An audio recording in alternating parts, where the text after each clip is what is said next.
जब हम तीर्थ की बात करें तो तीर्थ नगरी में ऐसा भी कुछ होता है जिसको लेकर पूरी सियासत गर्म हो जाती है।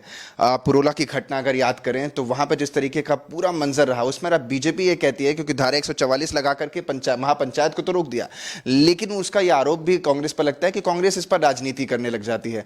तो क्या आप लोगों को लगता है कि आप लोग वाकई राजनीति कर रहे हैं, या फिर आप जो महापंचायत होने वाली थी, जो पूरा कांड हुआ है, इसको किस तरीके से कांग्रेस देख पा रही है, खुल करके कैसे सामने आ रही है?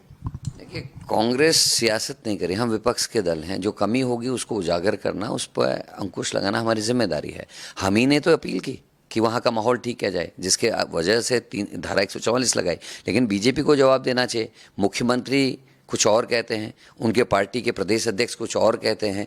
मुख्यमंत्री धारा 144 लगवाते हैं, पार्टी का विधायक पुरोला का कहता है धारा 144 लगाने से क्या होगा, हम तो महापंचायत करेंगे।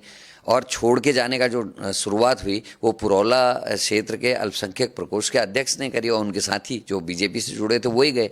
तो ये पूरा एक सुनियोजित एक माहौल बनाया गया, क्रिएट किया गया कि ऐसा हो रहा है। जो हिंदूवादी संगठन सो कॉल्ड बजरंग दल, हिंदू जागरण, इनका दुर्गा वाहिनी, ये अंकिता मर्डर केस में कहाँ थे? जब अंकिता मर्डर केस में हम लोग लड़ रहे थे, हम कह रहे थे भाई वीआईपी का नाम बताइए जिसका जिक्र अंकिता ने अपने व्हाट्सएप मैसेजेस में किया है। कभी ये कमरे को वीआईपी बताते हैं, कभी ये कुछ और कहते हैं, अब किसी और को बता रहे हैं। लेकिन जिस तरीके से फॉरेंसिक जांच के वो ख़त्म किए गए सबूत, डोजर चला के आग लगा के, उसका जवाब दें। और उस पूरे प्रकरण में आश्चर्यजनक ढंग से हिंदूवादी संगठन गायब थे, क्योंकि बीजेपी के कार्यकर्ता पकड़े गए। हो सकता था कि वीआईपी भी बीजेपी का हो, इसलिए मौन साध के बैठ गए। और इस घटना को इतना बड़ा रूप दिया गया क्योंकि 2024 में चुनाव है, इसीलिए मुख्यमंत्री अपने विधायक के खिलाफ कार्रवाई नहीं कर रहे। मुख्यमंत्री के निर्देशों पे 144 लगती है और विधायक उसका विरोध करता है और कोई कार्रवाई नहीं होती। ये बताया जाना चाहिए। दुर्गेश्वर लाल का बयान सबने देखा है मीडिया में, और जो अल्पसंख्यक प्रकोष्ठ के अध्यक्ष गए उनको तो माहौल सुधारना चाहिए था। दूसरा, मुझे इन संगठनों से एक प्रश्न आपके माध्यम से करना है कि जितेंद्र सैनी के बारे में जिक्र क्यों नहीं करते? इसमें 2 युवक पकड़े गए हैं, जितेंद्र सैनी और उबेर खान। ये दोनों मित्र हैं और दोनों बिजनौर के रहने वाले, वहाँ दोनों आके कारोबार कर रहे थे।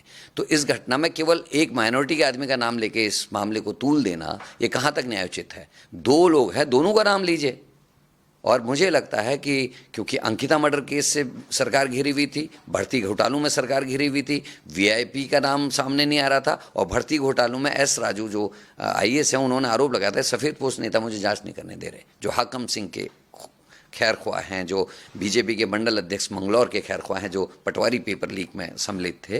तो और लाठीचार्ज किया गया नौजवानों पर। इन सारे विषयों से पब्लिक का ध्यान हटाने के लिए इस घटना को अंजाम दिया गया है। और गढ़वाल में बड़ी तेज़ी से भारतीय जनता पार्टी कमज़ोर हो रही है। इन 11-12 महीनों में मेरा अनुभव यह कहता है कि वहाँ लोग नफरत करने लगे थे अंकिता की वजह से। जोशीमठ की घटना गढ़वाल में हुई, अंकिता गढ़वाल की बेटी, जोशीमठ के अलावा अग्निवीर योजना, जिससे सर्वाधिक प्रभाव गढ़वाल को लगा है क्योंकि वहाँ के हर गांव से नौजवान फौज में जाते हैं। तो इन सारे विषयों को ढकने के लिए इस घटना को अंजाम दिया गया और हम एक एक परत खोलेंगे। हमने आज दुर्गेश्वर लाल का बयान आपसे जिक्र किया, हमने इनके अल्पसंख्यक के अध्यक्ष के जाने का बयान किया, और इसके अंदर अभी हम तथ्य जुटाएंगे और हम जनता के बीच में इन सारी चीज़ों को लेके जाएंगे। अभी थोड़ा माहौल सीनियर्स को देना चाहता हूं जिन्होंने इस घटना की निंदा करते हुए सरकार से जल्द सख्त कदम उठाने की मांग की है।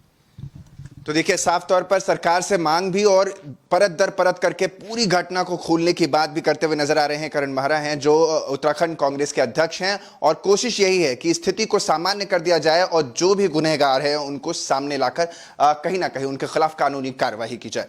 कैमरा पर्सन आकाश के साथ अंकित मिश्रा, दिल्ली, भारत एक्सप्रेस।